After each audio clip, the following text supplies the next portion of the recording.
Hello everyone, you're welcome to my channel. If you're new here, my name is Flora, and in this video I'm going to take down my daughter's knotless box braids. She's had them on for about 2 months. I'm ashamed to say. I just couldn't find the time to take them down, so here we are at the 2 month mark. So this video is going to be a very detailed video. I'm going to show you how I take them down, and then I detangle, shampoo, deep condition, and then finally we're going to install some two-strand twists. But I don't think that we'll be able to put it in this video, that last part, because this video is going to be long enough with just, the wash day routine. So stay tuned and keep watching.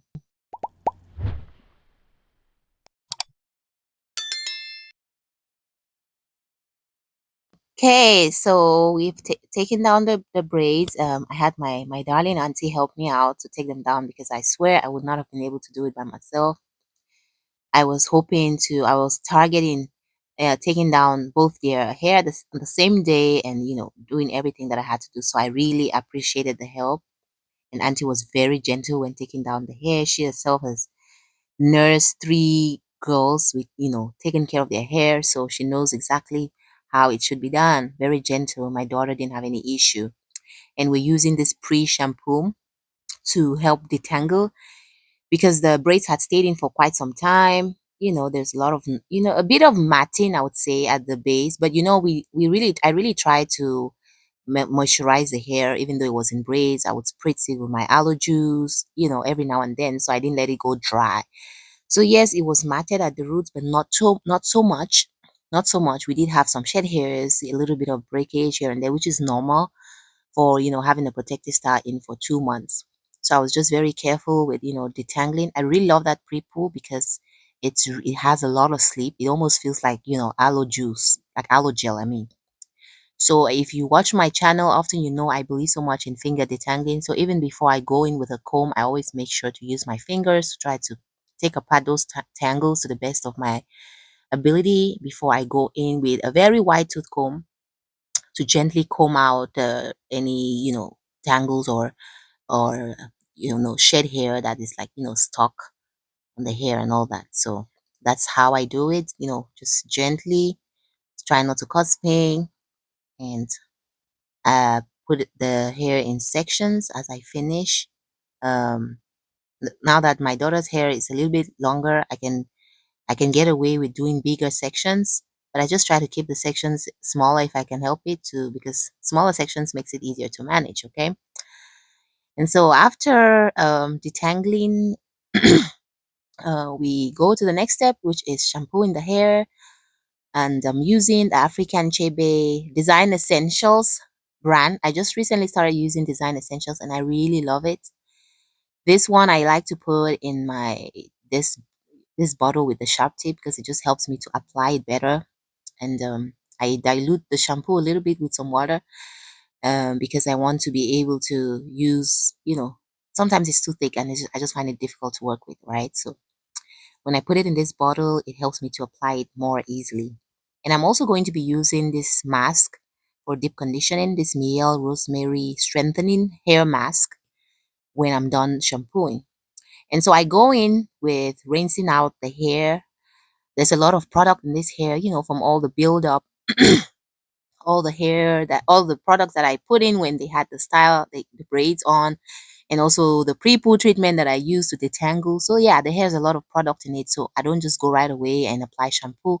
I rinse out all that product first, rinse it out, and you notice that the water is really brown. That's just all the product that's coming out from all those products that were applied. So I make sure to rinse it out, like really rinse it out until the water is almost running clear before I start to apply the shampoo.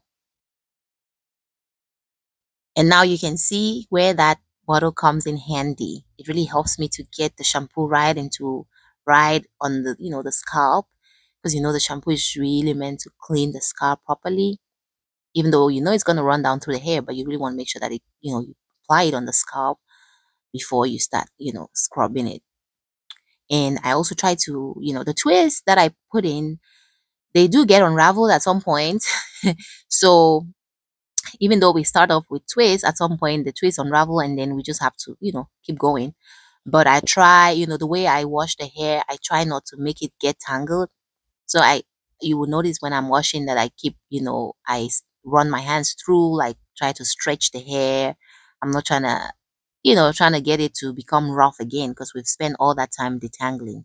So even if you're washing at the, scrubbing the scalp, you still hold the hair, and then I send my hand inside and I scrub because I'm trying not to make the hair too tangled, right? You won't During the whole wash process, you want to try to keep those tangles at bay because when you have the tangles in, then they will just lead to breakage and all that. So as best as I can, I try to hold the hair down when I'm scrubbing so that it doesn't get tangled, especially now that my twists are unraveling gradually, as you can see.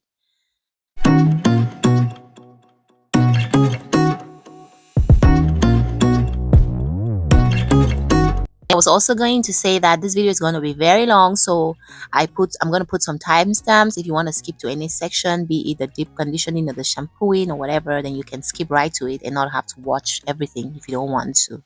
Okay? And that being said, don't forget to give this video a thumbs up and also subscribe to our channel for more content like this.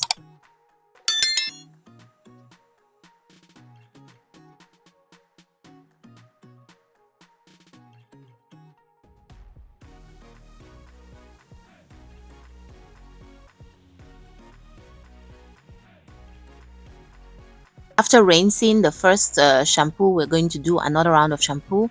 I always do 2 rounds. I think 2 rounds is good enough. By this time, the hair, the shampoo is really, like the foam, it's kind of white, and I can tell that the hair is it's really clean already. But I just go in one more time to wash it again, and as I'm running my hands down the hair, making sure that the shampoo is also running down the hair strands. But the focus is really the scalp. So make sure that you scrub your scalp well. I've had experiences where I thought I did a good job, and then when I went to put in like my deep conditioner, I noticed that my scalp was not properly clean. I have a brush that I use for my own self, but since the girls are still young, I don't want to use any brush on their scalp. And their hair gets dirty, but it's not that dirty. They're still kids, I feel like. So, you know, yeah, so you don't have to go overboard with scrubbing it and all that. And then since my twists are unraveled at this point, I just try to use hair clips to hold the hair in different sections. And this helps me again to minimize the tangling. And I'm washing the hair, running my fingers through the strands, making sure that the tangling is kept to a minimum. And when I'm done, then I just like lightly twist the section and then put it away and then focus on the next section. I know you told your friend you're not okay, and tell me what's wrong and why you never said you felt that way. And guess you're trying to stay strong and fake a smile until I look away. But I've known you too long, it hurts to watch your blue eyes fade to gray as you fade away. As you fade away. Yeah, I'm about to fade away, cause every time I wake up I feel like it's Monday. Something's going wrong with all the chemicals up in my brain. And that is it for our washing. And now we're going to go to the next step, which is deep conditioning. Okay, so the hair is still damp. I don't even dry it, so it's damp. You can't really see it, but there's some water dripping on the towel. So I just go right in and start applying the deep conditioner. I usually don't apply deep conditioner on dry hair. Usually the hair has to be damp. And I feel like it makes it easier for me to apply this deep conditioner. This is my first time using the Miel brand, and I think I'm really loving this conditioner, this hair mask. It's a hair mask, well, used for deep conditioning. I've been hearing good things about the Miel brand, but I guess I never just had the chance to. So now I like this one. It's so thick, and I could really feel that it did a good job to condition your hair. If you've been watching my videos, you know that I am a firm believer in always deep conditioning. A wash day doesn't go by without me deep conditioning. Like that's kind of like the default. I have to deep condition, and I feel like it's really helped my hair and my daughter's hair. when you deep condition your hair, I feel like you kind of you train it somehow and it becomes more malleable. I often hear people who have, tightly textured type 4 hair say that the hair is like, strong. We describe it as being strong and hard to manage. And I just say, you know what? Try deep conditioning, because I feel like when I started my hair journey, I felt the same way about my hair. I used to think it was too strong and too hard. But as I've incorporated deep conditioning into my routine, I've found that my hair has become really soft, more manageable. I hardly get that feeling when I run my hands through my hair that it's strong anymore. And I really credit that to deep conditioning. So please don't sleep on it. If you want to make your own DIY deep conditioning treatments, go right ahead and do it. You can do aloe mixed with honey, whatever. I tried deep condition DIYs, but right now I'm just so lazy. I just go for the store bought ones. Try different kinds of deep conditioning too. I could do like a moisturizing one or strengthening one, like this one that we're using now. Just different kinds. I just try all of them, you know. And as usual, we go in and we finger detangle, try to separate the tangles with our, run the product through the hair, smooth it on the hair, especially focusing on the ends. That's really my focus, the ends, because, the oldest part of the hair strand and all that needs all the food, right? And then also because my daughters, you can see the hair, they're in need of a trim. You can see that. So you really want to make sure that you get this deep conditioner and deep conditioner on the ends. Very important. And then I go in with the comb. Just comb it through gently. Start from the ends and comb your way up so that it doesn't hurt. And also it helps, to really prevent pain.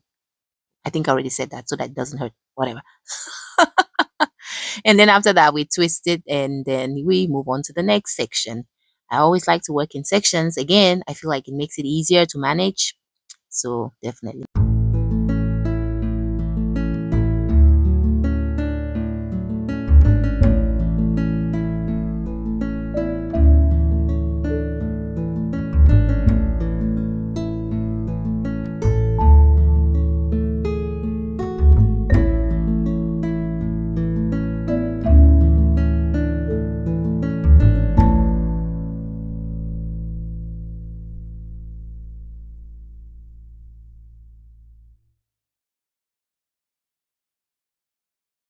And as you're running your fingers through the hair, you'll notice, some shed hairs that come out, or when you comb through, there's going to be some shed hairs. And I like to just keep them, just to see how much hair is coming out, right? Because sometimes you might be losing too much. And it's always good to just kind of keep track of that so that you know, like, okay, if this is kind of like a normal trend, the quantity of hair that, gets the shed hairs and broken hairs that come out, because sometimes if you have too much of that, it might be signaling a problem that you have. Maybe your hair is too dry or whatever. I don't know. It could be any reason. So I always like to kind of track my shed hairs as I'm washing, and throughout my wash day, I will gather all that hair and I just keep it aside in a lump. I know, creepy, but I do it. And then at the end, I'll just look at it and be like, okay, seems reasonable. And I'm hoping that if it becomes too much, I will be able to tell, right? If it's too much loss of hair, then maybe I can tell that there's something wrong and I can try to find a solution.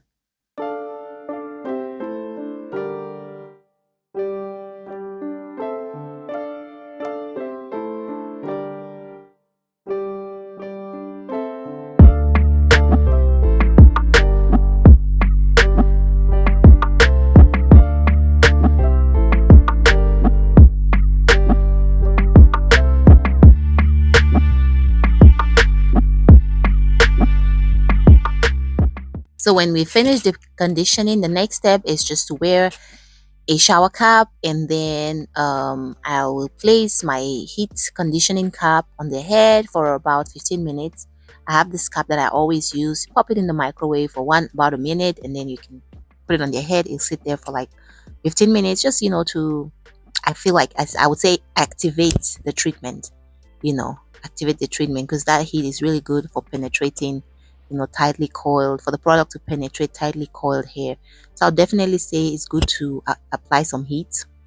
Some people would sit under like a dryer, but for me, I just use the heat conditioning cap. And after that, it's time to rinse out the deep conditioner that's in the hair. And this one is the easy part. Just throw water down. Easy, easy peasy. And we're almost at the end. I know it's been a long one. Bear with me, guys. I really had to show you the whole process for those that are interested. It's been a while since I did a wash day routine for the girls. I think the last one that I did was when I kind of just started this channel. It's one of our first videos.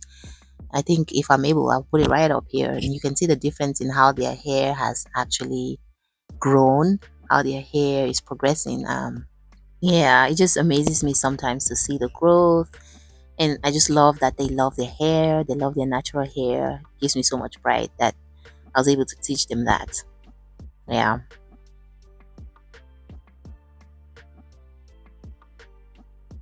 So after, when I'm doing like the last rinse, I try to do it with water that's a little bit warmer.